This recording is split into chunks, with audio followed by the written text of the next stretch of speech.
One of the Pharisees asked Jesus to eat with him, and he went into the Pharisee's house and took his place at the table. A woman in the city who was a sinner, having learned that he was eating in the Pharisee's house, brought an alabaster jar of ointment. She stood behind him at his feet weeping, and began to bathe his feet with her tears and to dry them with her hair.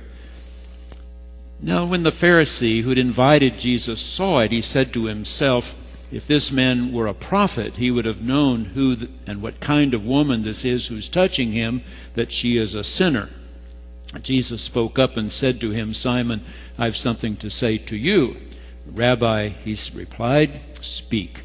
A certain creditor had 2 debtors. One owed 500 denarii, the other 50. When they could not pay, he canceled the debts for both of them. Now which of them will love him more? And Simon answered, "I suppose the one for whom he canceled the greater debt." Then Jesus said to Simon, "Do you see this woman? I entered your house. You gave me no water for my feet, but she has bathed my feet with her tears, dried them with her hair. You gave me no kiss, but from the time I came in, she's not stopped kissing my feet. You did not anoint my head with oil." And then Jesus said to the woman, "Your faith has saved you. Go in shalom." This is the word of the Lord. Thanks be to God.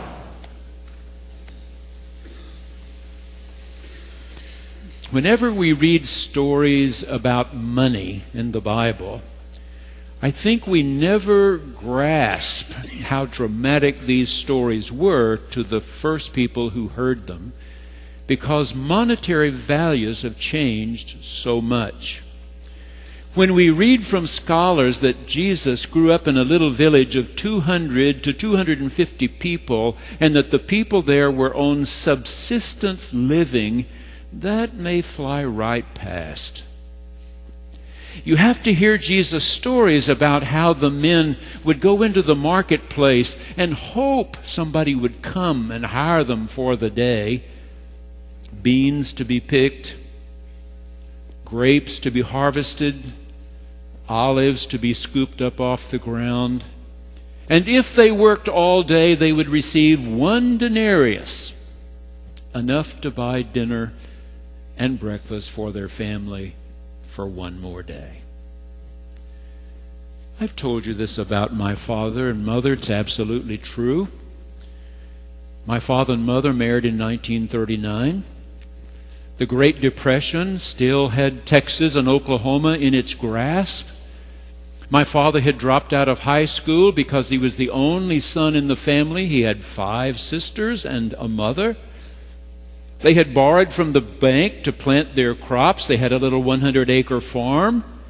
The next year it did not rain. They borrowed some more. It did not rain. They borrowed some more. It did not rain. And the bank took half their farm. So now they had 50 acres of subsistence living. When my father and mother were married, my dad got a job at the basket factory in our hometown, where they made bushel baskets for farmers so they could move tomatoes, corn around. He walked 3 miles every morning. He worked 12 hours. He walked 3 miles home, and he was paid 50 cents a day. He had 1 pair of pants, 1 shirt. He came home sweat-soaked. My mother would wash them out by hand and iron them dry so he'd have something to wear to work the next morning. Do you understand what this story would have meant to them? That you owe 2 months' pay? That you owe 2 years' pay? Wow. So what does this story say to the first hearers? Number 1, we all are debtors. In fact, the Lord's Prayer can be translated, "Forgive us our debts as we forgive our debtors." We have an account. God has an account. God has made regular deposits to His. We have not to ours. We've gotten behind. There's no way we can catch up. Everybody is a debtor. Not only is this woman known to be a sinner, but you too, my Pharisaic friend, you too are a debtor. When I was in high school, I never read Ernest Hemingway. But when I got to college, I did read Ernest Hemingway. I was fascinated. It was a life I couldn't imagine. In Paris with a movable feast, hunting in Africa with snows of Kilimanjaro, across the river and into the woods. I couldn't imagine living at Key West, Florida. You got up, tried to write 2 pages a day, and then you got to fish and drink the rest of the day, chase women. Ernest Hemingway was a character I couldn't even imagine. But I read The Old Man and the Sea, even though I'd never been fishing on an ocean in my life. It was a fascinating story. Then when suddenly he shot himself in the head, I couldn't believe it. Couldn't believe it. So I read Hoshner's biography called Papa. Maybe you read it too. I wanted to know about this guy, Ernest Hemingway. How could he have had so much and suddenly grown so tired of life that he ended it himself? What happened? Well, Hoshner helped in some ways, and others have tried since then to write other biographies of Hemingway. One of them says all of his life, Hemingway was looking for sanctity. Sanctity, that's our word. That comes from Latin, sanctus, means holy in English. But holy and sanctus both mean set apart. Set apart for what? Ernest Hemingway? Sanctity? Come on. This author says, oh yes, look at that character in Across the River and Into the Woods who said, why can I not be good and kind?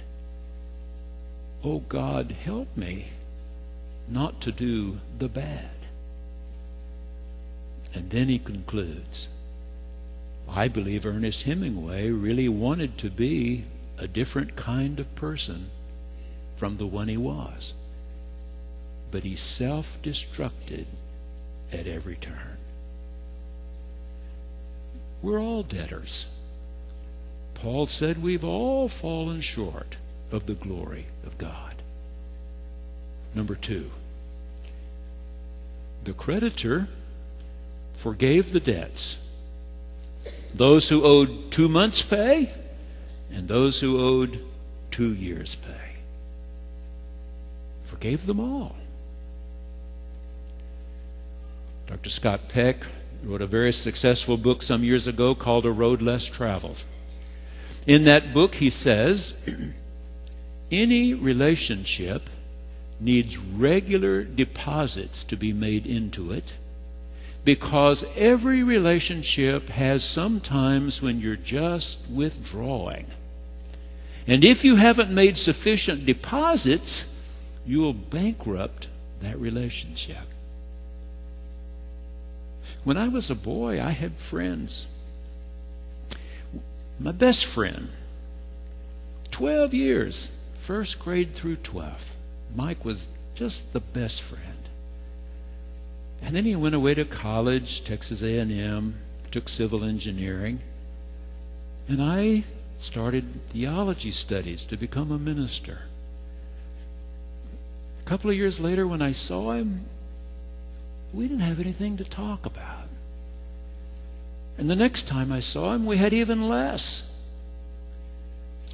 But then the bishop sent me to Houston after graduate school, and I saw Mike again. We joined a volleyball team. He was a really good athlete. He'd been our fullback. I was our defensive captain back in high school. He'd gone to A&M on a football scholarship. He wasn't as tall as I. He was a great set man, and I was a great spiker. We played volleyball every Monday night. Our wives and our little children got together while we were playing volleyball. And I really enjoyed being around him again. And then Bishop Galloway sent me to Beaumont, Texas, and I didn't see him anymore. And the next time I saw him, we had nothing to talk about. Every relationship needs regular deposits into it. If you don't make regular deposits, it bankrupts. It dies. Well, you and I failed to make a payment here and a payment there, and God just kept on depositing into his side of the account. Steadfast love, the Jews taught us. Chesed, steadfast, never failing love. That's what God's been putting into this relationship all these centuries. And we failed him. And he made one terrific deposit for us Gentiles in the form of Jesus of Nazareth, the Christos, the Messiah, God in flesh. I was with Dr. Charles Allen in Houston 7 years, 7 wonderful years for me. I got to sit right behind him, as close as Dr. Carver is to me now. Every Sunday morning for 7 years. Twice every Sunday morning I heard him. I was liturgist, working right there alongside. And then on Sunday nights, he sat on one side, I sat on the other. He would give the evening prayer, welcome everybody. I would stand up and preach all those Sunday nights. He was wonderful. A couple of years before Bishop Galloway sent me on to Beaumont, Texas, Dr. Allen wrote another book. He wrote almost 50 of them. He's one of the best-selling authors of religious books at that time. And then this one was called The Miracle of Love. I put it on the shelf. He autographed me a copy. I didn't read it because I didn't want people in Beaumont and other places to think, well, he's just doing Charles Allen stuff. He's just doing Charles Allen stuff. So I didn't read. And last summer, I decided to read Charles Allen. I got out all the books he had written that he had autographed to me during the time I was there, and I just started reading them at night, reading one after the other. In that book, The Miracle of Love, he talks about preaching in a small town. He'd been invited to do a revival kind of series, and he was invited one night to have dinner with a young family in that church. So he said they picked him up at the motel and drove him over. He and the young men were talking together in the living room when the wife called out from the kitchen that she needed her husband to come help just a second. And so he said, "Excuse me, Dr. Allen." He went on into the kitchen, and Dr. Allen said, "I was sitting there in the living room by myself when their little daughter came in. She had a doll in her arm and asked if I could see her dolly. She handed it to me. I made over it, oh, what a beautiful dolly. What a beautiful dolly." And she left the room. She came back with another one. So I made over it. Oh, what a beautiful doll. This one has blonde hair and this one has black hair. And so she went and got another one. And I made over it as well. And then I asked her, "But which one is your favorite?" And she looked at me and then asked, "Would you not laugh?" I said, "I won't laugh." And she went back to her room and came back with a dolly that had lost all its hair, was missing a left arm and a right leg. It had scratches on its cheeks. I said, "Why do you love this one best of all?" And she said, "Because nobody else does." Wow, he wrote. The miracle of love. And the greatest miracle of all was that God so loved the world that he gave his only Son, that whosoever believeth in him should not perish but have everlasting life. Number 3, but this is a story finally about how you act. How do you act? This Pharisee, and Jesus may well have been one himself, scholars say. This was a lover's quarrel between him and some of the Pharisees. Invited Jesus to dinner. Now, this was a very nice dinner. People reclined at table, didn't sit in chairs. Stretched out on pillows, leaned on one elbow and ate with the other hand, usually without utensils. They used their hands and bread and dipped. Their feet moving away from the table.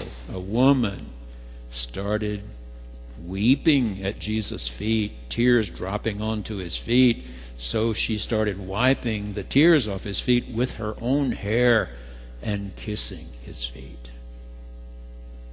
So this judgmental Pharisee who says, well, obviously he's not a prophet, because if he were a prophet, he would know this woman's unclean, and for her to touch him makes him unclean too. And Jesus pointed out, I not only know who she is and what she is, I know what you're thinking. I know what you're thinking. And then he told the story about the creditor and the two debtors.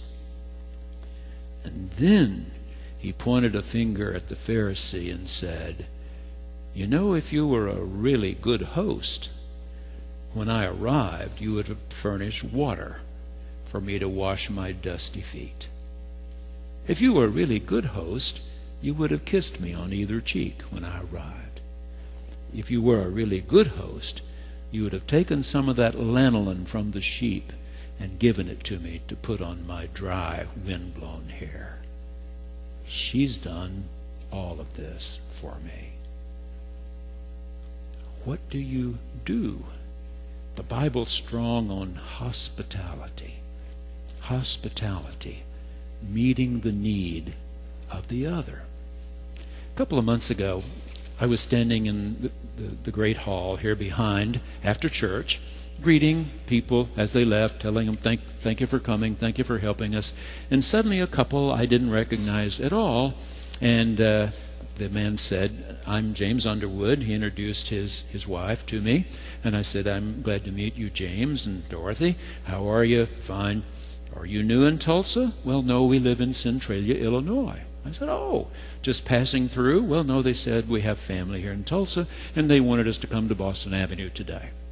I said, well, I'm so glad. Thank you for coming. Next time you come to Tulsa, I hope you'll want to come back to Boston Avenue. He said, we enjoyed our visit. We've blessed. Thank you very much. And they left. But a few days later, I got a little package from Centralia, Illinois. And inside there was a little book. And then I discovered from the return address, this fellow's president of a college in Centralia, Illinois. He's Dr. James Underwood. And he said, I came across this little book. As I looked at the size of your congregation, I figured you must do a lot of funerals. And I found a little book that helps me, written by Linda Ellis, particularly the poem on a certain page. And here it is. I read of a man who stood to speak at the funeral of his friend. He referred to the dates on her tombstone from the beginning to the end. He noted that first came the date of her birth and spoke of the second with tears. But he said that what mattered most of all was the dash between those years. For that dash represents all the time that she spent alive on earth. And now only those who loved her know what that little line is worth. Are there people you've left behind? Things you've left unsaid? Words you need to think again? Fences you need to mend? Be less quick to anger, show appreciation more, and love the people in our lives like we've never loved them before. Can we treat each other with respect and more often wear a smile? Remember that this special dash might only last a while. Number 4. After Jesus reprimands his host, he turns to the woman and says, your faith has saved you. Go in peace. 500 years ago, Martin Luther read again Paul's letter to the Romans. And when he had finished, he shouted, sola fide, sola gratia. Grace alone, faith alone. It is God's grace that saves us, his unmerited love, his making deposit into our account when we're bankrupt, or his forgiving our debt. God's grace. But the sola fide means faith alone, from which we get the word fidelity. Or as one of our Christmas carols begin, adeste fidelis. O come, all ye faithful. Or as the writer of Revelation says, I stand at the door and knock. If you will open the door, I will come in. So her faith has saved her because it means she received the gift. She opened the door. She welcomed God's love into her life. A few weeks ago, Martha Jo Bradley called me. Many of you know Martha Jo. She and John have been in this church so many years. After his death, she's continued to be so faithful. Their son, John, is our communion steward now, does such a great job setting up communion for us on all the different occasions when we celebrate the sacrament. Martha Jo had been cleaning out a few things. She had 2 books she wanted me to have. I said, I'd love to have them. One of them is an autobiography of Dr. Forney Hutchinson. So I started reading it. Dr. Forney Hutchinson, the man whom some say saved Boston Avenue Methodist Church. 1927, this building was begun. The church was at 5th and Boston. They felt if they could move 8 blocks south, they could gradually accumulate a little more property and have more and more room to grow. The church was completed in time for Easter Sunday services 1929. The congregation came marching down Boston Avenue from 5th Street all the way to 13th, up the north steps, and had Easter Sunday services. 6 months later, the stock market crashed. Just to tell you one of the stories, the chairs of the building committee were Mr. and Mrs. Christopher Columbus Cole. They owned the property that's now known as Veterans Park. That's where their home sat. And when the Great Depression came, they sold that beautiful piece of property and their home so they could keep paying their pledge to pay off this church. But they weren't enough. There were too many others who had lost everything, could not pay their pledge. So 5 years in 1934, the insurance company out of Omaha, Nebraska, that held the lien on the building were threatening to foreclose and make it into a movie theater. 3 men from the church got on a train, rode to Omaha, Nebraska, met with the board of that insurance company and begged them not to foreclose. They kept telling them, we're honest. You know we're honest. We wouldn't cheat you out of a dime. We're having a hard time. Extend our loan. Extend. The board said to them, get yourselves some lunch, come back at 2 o'clock, we'll give you our decision. The 3 of them went back at 2 o'clock. They have no idea what calls were made during that period, but this board of the insurance company said, if you go back to Oklahoma, talk your bishop into appointing one of these 3 men, we will extend the loan. They said, we can't speak for the bishop, but we will certainly make our plea. They got on the train, rode home to Tulsa, got in touch with the bishop, gave him the 3 names. He said, this one is at a major church. He's in a major building program. There's no way he's going to leave. This one is in a major church, in a major building program. There's no way he's going to leave. This one, Forney Hutchinson, he's almost 60 years old. He's not in good health. He had malaria when he was a boy. It recurs from time to time. He's had vision problems. I don't know if he had come to Tulsa or not. I'll call his bishop. Dr. Forney Hutchinson came, 1934. Stayed 5 years. He was almost 65 when he retired from here. But the church had made every payment during those 5 years, and they were on solid footing again. Dr. Forney Hutchinson, born in 1875. His mother died when he was a little boy. She was only 32 and had already given birth to 5 children. She died at 32. Forney said we were all taken to grandparents to live. But in less than a year, my father found a new wife, and it couldn't have been greater. She threw her arms around the 5 of us and loved us with all her heart for the rest of our lives. Talked about camp meetings, August camp meetings in Arkansas. He grew up at a little farm just north of Nashville, Arkansas. That's a godforsaken place for sure. And he talked about this camp meeting they had every August. People would come and set up tents and stay a whole week. He said they had prayer meeting before they had breakfast, preaching at 9, take a little break, preaching at 11, have lunch. Some would take a little nap, preaching at 3, dinner time, preaching would begin at 7. Under the old tabernacle. He said there were candles This is in 1886. Candles, pine knots burning around the edges. And that summer, when I was 11, every sermon was speaking just to me. I could sense it. And one night, as they sang, I went forward. And a dear woman I'd known all my life knelt beside me, and she whispered, "Forney, do you hear what they're singing?" They were singing, "Oh, how I love Jesus. Oh, how I love Jesus. Oh, how I love Jesus, because he first loved me." At 68, when he wrote the book, he still remembered what they were singing. And she whispered, "Can you sing that song?"